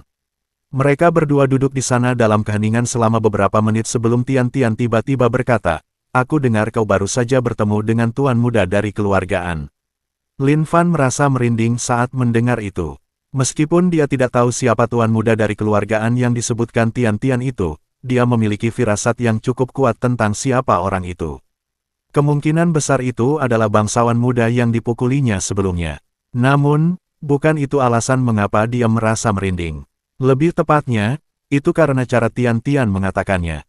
Cara dia mengungkapkannya seperti itu menunjukkan bahwa persekutuan tentara bayaran sudah mengetahui apa yang terjadi dan sepertinya mereka tidak akan mendukungnya dalam hal ini. Fakta bahwa dia menambahkan keluargaan ketika dia berbicara kepada bangsawan muda ini adalah bukti bahwa dia berasal dari keluarga yang memiliki pengaruh kuat. Lin Fan hendak mengatakan sesuatu untuk menjelaskan masalah ini, tetapi sebelum dia sempat melakukannya, Tian Tian tiba-tiba tertawa terbahak-bahak. Lin Fan terkejut saat melihat ini dan dia hanya duduk di sana dengan linglung, bertanya-tanya apa yang sedang terjadi. Akhirnya, ketika Tian Tian berhenti tertawa, dia menyeka air mata dari matanya sebelum berkata, "Bagus sekali, aku selalu membenci si idiot itu. Dia telah melakukan banyak hal memalukan di kota ini dan sudah saatnya seseorang mengurusnya." Hanya itu yang bisa Lin Fan katakan sebagai tanggapan. Melihat perkembangan masalah ini, hampir pasti bahwa persekutuan tentara bayaran tidak akan mendukungnya. Tapi situasi apa ini sebenarnya? Setelah meluangkan sedikit waktu untuk menenangkan diri, Lin Fan dengan ragu bertanya, apakah persekutuan tentara bayaran memiliki pendapat tentang masalah ini? Tian Tian hanya menatap Lin Fan sambil tersenyum dan bertanya, bagaimana menurutmu? Lin Fan tidak tahu harus menanggapi hal ini karena dia benar-benar bingung dengan situasi ini. Dia tidak mengerti satu pun hal yang terjadi, tetapi ada beberapa gagasan samar yang terbentuk di benaknya. Tian Tian melihat ekspresi berpikir di wajahnya dan tertawa lagi sebelum melambaikan tangannya di depannya. Ketika dia melakukannya, setumpuk koin emas muncul di atas meja. Lin Fan sekali lagi terkejut ketika melihat tumpukan koin emas itu muncul. Kemudian setelah tersadar, dia merasa semakin bingung dan bertanya pada Tian Tian, ini apa? Tian Tian berkata, inilah jawaban atas pertanyaanmu. Lin Fan memandang tumpukan koin emas di atas meja dan setelah memperkirakan secara kasar, ia dapat memastikan bahwa ada sekitar 5.000 koin emas di sana. Namun, yang tidak ia mengerti adalah mengapa Tian Tian tiba-tiba mengeluarkan 5.000 koin emas. Bagaimana hal ini terkait dengan masalah ini? Tunggu, 5.000. Bukankah itu jumlah persis yang telah dia bayarkan untuk hutang Yuelan? Jika Tian Tian mengeluarkan sejumlah uang ini saat membahas masalah ini, apakah itu berarti? Lin Fan menatap Tian Tian dengan serius dan melihat betapa rileksnya ekspresinya, ia pun mendapatkan jawabannya. Sepertinya persekutuan tentara bayaran akan berada di pihaknya kali ini. Lin Fan menunjuk koin emas di atas meja dan bertanya, bagaimana dengan semua uang ini, apa yang akan terjadi padanya? Tian Tian hanya berkata sambil tersenyum, ini memang milikmu sejak awal, jadi seharusnya kau mengambilnya kembali. Lin Fan sedikit mengerutkan alisnya sambil berkata, tapi ini untuk membayar utang Yuelan. Jika kau mengambilnya kembali begitu saja. Tian Tian menggelengkan kepalanya dan berkata, tidak apa-apa, kita sudah mengurus masalah itu. Hutang itu memang tidak sah sejak awal, jadi tidak sulit untuk membatalkannya. Apalagi, kamu sudah menyingkirkan semua dokumennya, seharusnya tidak ada masalah sama sekali. Lin Fan masih mengerutkan alisnya saat bertanya, tapi bagaimana dengan keluargaan itu? Tian Tian dengan tenang berkata, kami sudah mengirim orang untuk menjelaskan masalah ini kepada keluargaan. Mereka tidak akan menimbulkan masalah bagimu. Alis Lin Fan masih belum rileks, malah semakin berkerut saat ia menatap Tian Tian dengan tatapan bingung. Akhirnya ia tak tahan lagi dan bertanya, kenapa? Kenapa kau melakukan semua ini? Kurasa semua ini tidak sepadan. Tian Tian tak kuasa menahan senyum sambil menggelengkan kepala dan berkata, kau seharusnya tidak terlalu meremehkan dirimu sendiri. Kemudian setelah jeda, dia menambahkan, tapi tetap saja, kau benar. Kali ini, anggap saja ini sebagai balasan khusus dari kami atas misi yang kau lakukan sebelumnya. Lin Fan malah semakin bingung. Lagi pula, mereka seharusnya sudah membalas budi kepadanya dengan menaikkan peringkatnya dan mengizinkannya mengambil misi peringkat B. Seharusnya tidak perlu lagi mereka membalas budi kepadanya untuk hal itu, kecuali mereka berhasil menemukan sesuatu yang baru di gua itu. Namun ketika Lin Fan meninggalkan gua itu sudah kosong. Setelah mempertimbangkannya, Lin Fan memutuskan untuk tidak terlalu memikirkannya. Apapun yang ditemukan oleh persekutuan tentara bayaran di gua itu tidak ada hubungannya dengannya. Jadi itu bukan sesuatu yang perlu dia pedulikan. Sebaliknya, yang seharusnya dia pedulikan sekarang adalah apa yang harus dilakukan dengan Yuelan. Jadi, alih-alih mengajukan pertanyaan tentang hal itu, Lin Fan memutuskan untuk menerima 5.000 koin emas yang dikeluarkan Tian Tian. Dia melambaikan tangannya dan membawa mereka semua ke ruang penyimpanan hewan peliharaannya, tetapi membuatnya tampak seperti dia memasukkannya ke dalam cincin penyimpanannya.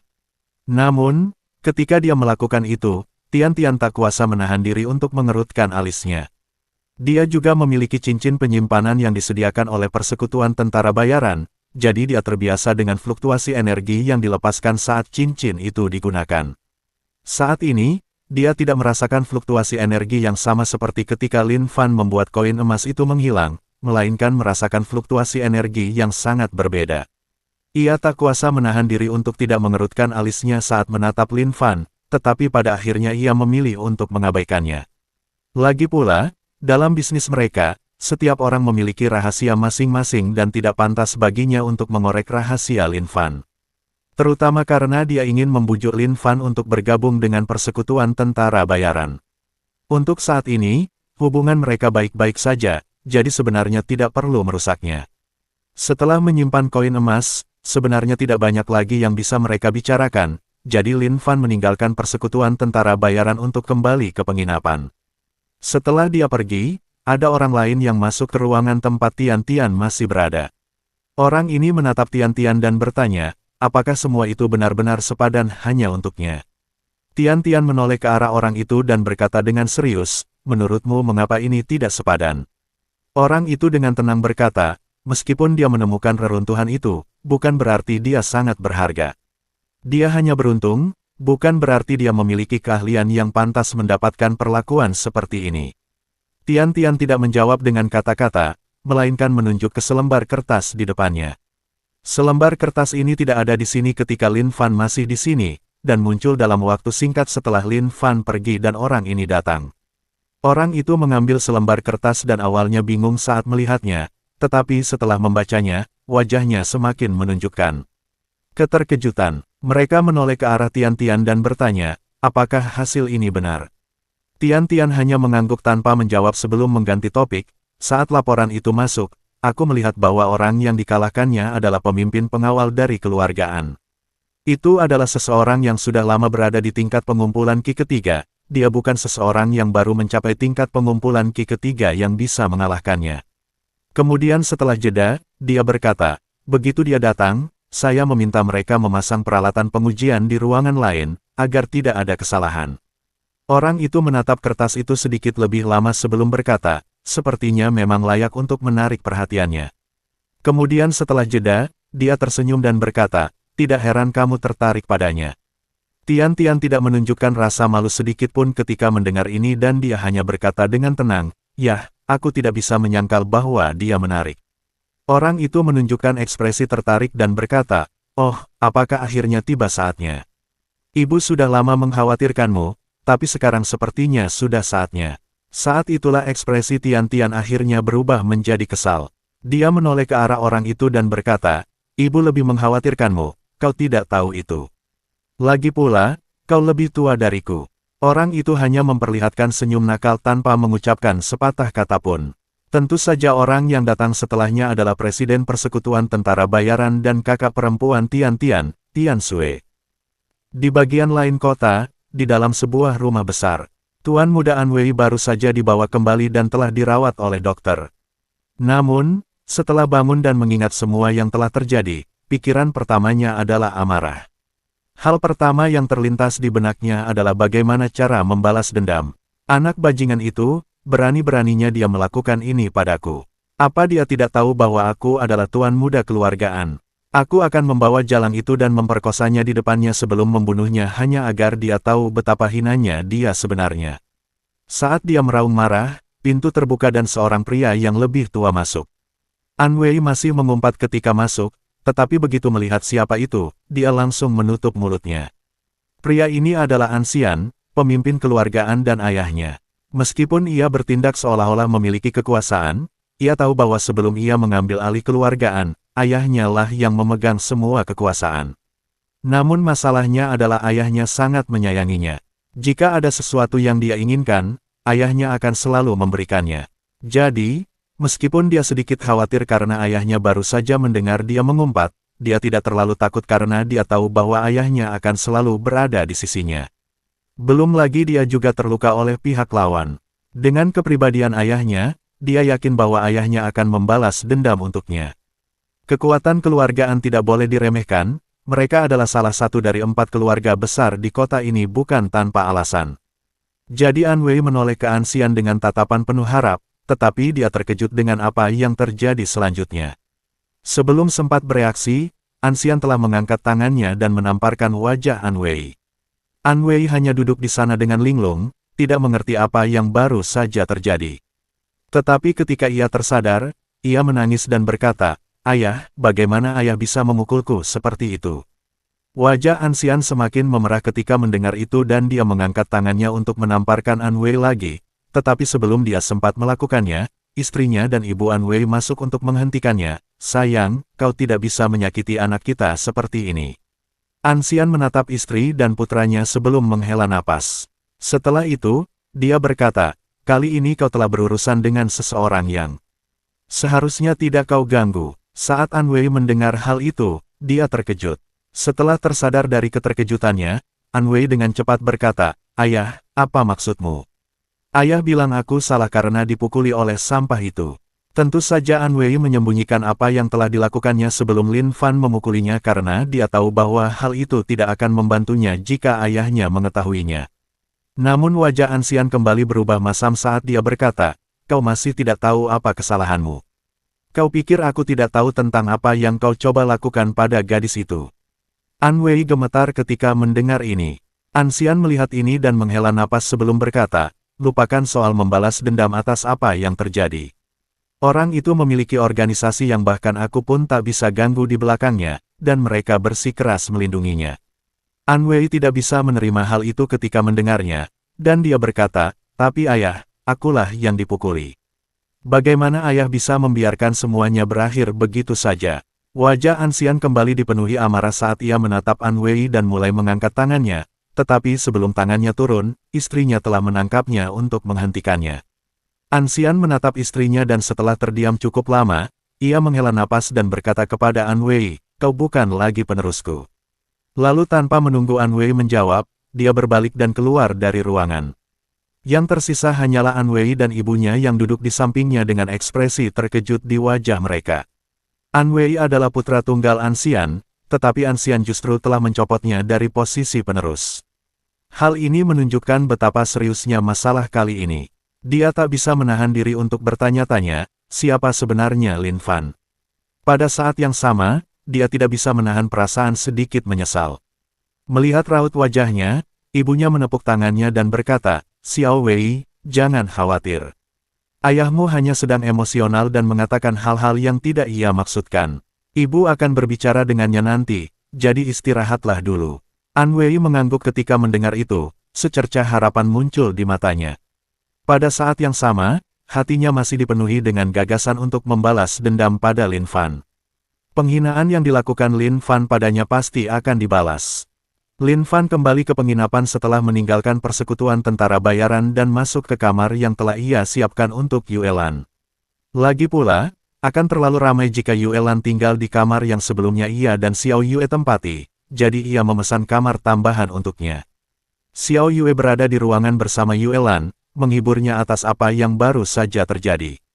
Ketika Lin Fan masuk ke ruangan, keduanya terkejut, tetapi kemudian mereka menatapnya dengan penuh harap yang juga bercampur sedikit kekhawatiran. Mereka masih belum tahu apakah masalah ini sudah terselesaikan, tetapi kembalinya Lin Fan secepat ini berarti ada kabar baik atau kabar buruk. Dia mungkin belum menemukan solusi dan mereka harus meninggalkan tempat ini, atau dia telah menemukan cara untuk mengatasi masalah ini. Jadi mereka hanya menunggu dia berbicara terlebih dahulu untuk melihat yang mana. Lin Fan melihat ini dan bisa menebak apa yang mereka pikirkan, tetapi dia tidak langsung mengatakan apapun. Sebaliknya, dia membuat mereka penasaran sejenak sebelum akhirnya berkata, "Sudah diurus." Serikat Tentara Bayaran mengatakan bahwa mereka sudah menghubungi keluargaan untuk menyelesaikan masalah ini. Ketika kedua gadis itu mendengar hal tersebut, mereka berdua menghela napas lega. Sebagai penduduk asli dunia ini, mereka tentu tahu pengaruh seperti apa yang dimiliki oleh Persekutuan Tentara Bayaran, dan jika Persekutuan Tentara Bayaran yang menangani masalah ini, seharusnya tidak ada yang perlu dikhawatirkan. Setelah sejenak menenangkan diri setelah semua stres hilang, Yuelan menatap Lin Fan dengan tatapan bersalah sebelum berkata, "Ada sesuatu yang harus kukatakan padamu." Lin Fan hanya menggelengkan kepalanya sambil tersenyum dan berkata, "Aku tahu sejak awal, kau tidak bisa menipu siapapun." Yuelan menunjukkan ekspresi sangat terkejut ketika mendengar hal itu. Kemudian setelah ragu sejenak, dia bertanya, "Lalu mengapa kau melakukan semua itu?" Lin Fan menatap langsung ke matanya dan berkata, "Aku terpesona oleh kecantikanmu dan saat itu juga aku memutuskan bahwa kau adalah wanitaku, jadi aku tidak peduli dan membiarkanmu berpikir kau memanfaatkanku. Lagi pula, setidaknya itu memberiku kesempatan untuk berbicara denganmu, bukan? Saat Yuelan mendengar itu, wajahnya langsung memerah. Hati Yuelan telah luluh oleh kata-katamu. Rasa sayang telah meningkat 20 kali lipat. Target untuk dijinakkan telah terdeteksi. Apakah tuan rumah ingin menjinakkan Yuelan? Lin Fan diam-diam berkata, ya, dalam hatinya. Ada cahaya yang sama yang muncul di sekitar Yuelan sebelum menghilang, dan kemudian informasinya muncul di antarmuka sistemnya, tetapi sekarang bukan waktunya untuk itu. Yuelan kemudian berkata, baiklah, karena kau sudah membeliku, sekarang aku milikmu. Sebenarnya tidak perlu mengatakan ini, tetapi dia merasa harus mengatakannya hanya untuk menegaskannya. Lin Fan tidak mengatakan apapun sebagai tanggapan sebelum menepuk kepalanya. Hati Yuelan telah luluh oleh tindakanmu. Rasa sayang telah meningkat sebesar 10.